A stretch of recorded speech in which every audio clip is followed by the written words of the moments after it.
오늘은 사사기 16장 18절에서 22절까지 말씀이 되겠습니다.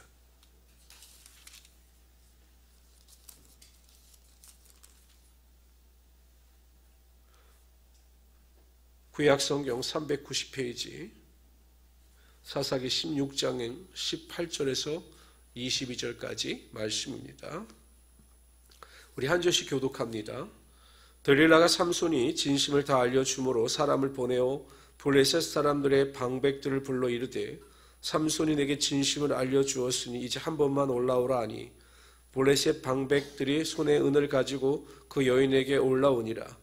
들릴라가 삼손에게 자기 무릎을 베고 지하게 하고 사람을 불러 그의 머리털 7가닥을 밀고 괴롭게 하여 본즉 그의 힘이 없어졌더라.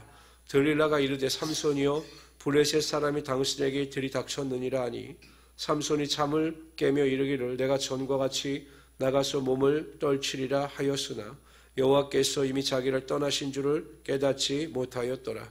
블레셋 사람들이 그를 붙잡아 그의 눈을 빼고 끌고 가사에 내려가 노줄로 매고 그에게 옥에 서 맷돌을 돌리게 하였더라. 22절 다 같이 읽읍시다. 시작. 아멘. 삼손은 결국 들릴라에게 자신의 힘의 근원이 머리털에 있음을 알려줍니다. 이에 들릴라가 마지막으로 블레셋 사람들을 청하여 그를 삼손의 머리를 깎고 또한 블레셋 사람들의 손에 넘겨줍니다. 삼손은 비참하게 두 눈이 뽑히고 짐승과 같이 맷돌을 돌리는 비참한 신세가 되었습니다. 그런데 우리가 여기서 생각해 볼 점이 있습니다. 과연 삼손의 힘이 머리에서부터 나왔느냐라는 것입니다. 근데 결코 아닙니다. 삼손이 생각하는 것처럼 자신의 힘의 근원은 머리털에 있었던 것이 아니라 머리카락에 있었던 것이 아닙니다. 하나님께서 그를 떠나신 이유는 그가 죄에 속하여서 하나님의 뜻대로 살지 못하고 나신으로서의 구별된 삶을 살지 못했기 때문에 하나님께서 그와 함께하여 주시지 아니하시며 그에게 힘을 부어주신 것이 아닙니다. 삼손이 잉태되기 전에 하나님께서 삼손의 어머니에게 이렇게 이야기합니다. 그가 나신인으로서 지켜야 될 의무가 무엇인가에 대하여 말씀하셨습니다.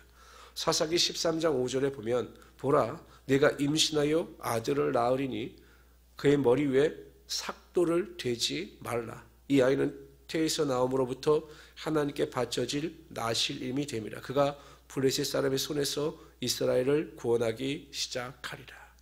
그러니까 하나님께서 나실인으로서의 구별된 점에 대해서 분명히 말씀하셨습니다. 머리에 삭도를 대지 말라라는 것입니다. 이것이 하나님과 나실인 사이의 약속이었습니다. 그래서 삼손이 나실인으로서 자신의 머리에 삭도를 대지 아니했을 때 하나님께서 그와 함께하여 주심으로 말미암아 그에게 큰 능력이 나타나게 하여 주셨던 것입니다. 그러니까 삼손이 생각하는 것처럼 머리에 자신의 힘이 비롯된 것이 아니라 그 나실인의 규례를 그래도 지킬 때 하나님께서 그와 함께하여 주심으로 하나님의 큰 능력이 나타나게 하여 주셨던 것입니다. 그러나 하나님의 말씀에 불순종하고 나실인으로서의 의무를 다 준행하지 못하고 결국 들릴라의 꾀에 속아서 자신의 머릿결이 다 잘려지게 되니 하나님께서 그를 떠나심으로 하나님의 능력이 그에게 임하지 않았던 것입니다. 그런데 여러분 또 안타까운 사실은 무엇입니까?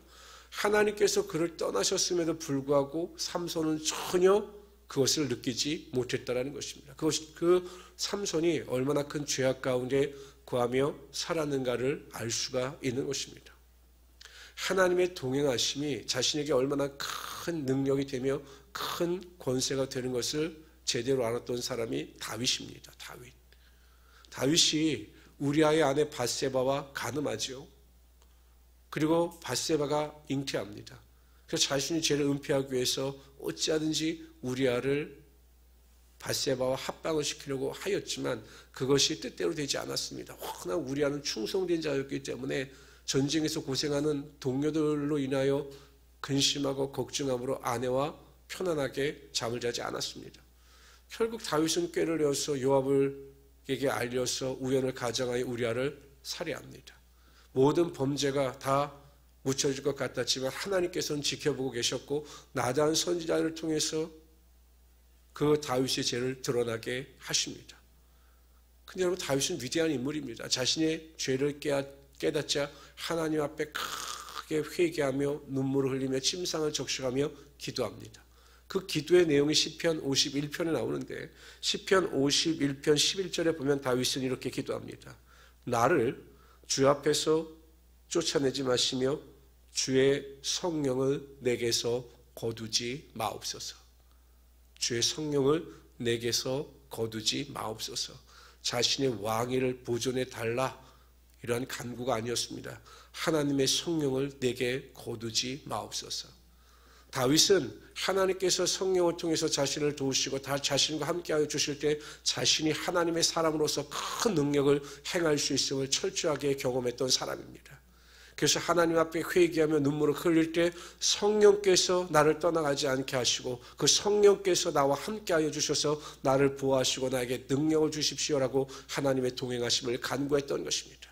결국 하나님께서 그의 회개를 받아주시고 비록 그의 죄에 대해서는 그에게 태어난 자녀를 징책하셨지만 하나님께서 그를 구원하시며 동행하심으로 다시 위대한 왕으로 세워주셨던 것입니다. 성도 여러분, 하나님께서 우리와 함께 하시지 아니하시면 우리는 아무것도 아닌 것입니다. 그러나 하나님께서 우리와 함께 하시고 우리를 도와주시면 우리에게는 능치 못할 일이 없게 되는 것입니다. 예수님께서 믿는 자들에게 능치 못할 일이 없다라고 말씀하셨습니다. 그것은 우리가 믿을 때 함께하여 주시고 그 믿음대로 되는 역사가 나타나게 하여 주시기 때문입니다. 여러분, 무한대에 대한 어떤 수를 더해도 무한대가 되는 것입니다. 그러니까 우리 연약하고 부자할 것 없어도 내 스스로 나를 판단할 때 나는 아무것도 아닌 정말 영과 같은 존재라고 느낀다 할지라도 무한한 능력을 가지신 하나님께서 우리와 함께 하시면 그 능력이 우리의 삶 가운데 무한하게 나타날 수 있게 된다는 것입니다.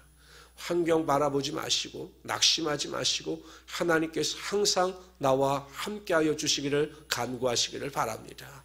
그럴 때 하나님께서 반드시 우리와 함께하여 주셔서 우리의 기도를 들어주시고 우리의 큰 능력을 행하시며 우리의 보호자가 되어주셔서 우리를 보호하여 주실 것입니다.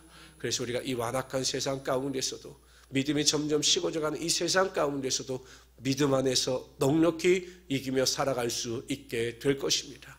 오늘 하루도 여러분 시작하실 때 기도하십시오. 하나님, 오늘 하루도 시작할 때 하나님께서 아침 이른 시간부터 저녁 늦은 잠자리에 드는 그 순간까지 나와 함께 하시며 나를 도우시며 나를 인도하시는 하나님이 되어 주십시오.